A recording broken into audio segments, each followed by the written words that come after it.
I'm Danny Griffiths and I think I'm Type R.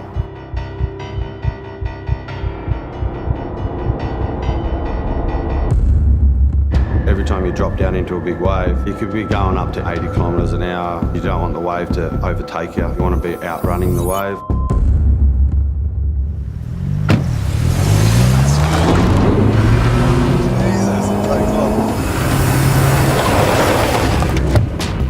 I've never been in a car like that before, that's insane. Surfing's got no speed equivalent to the car.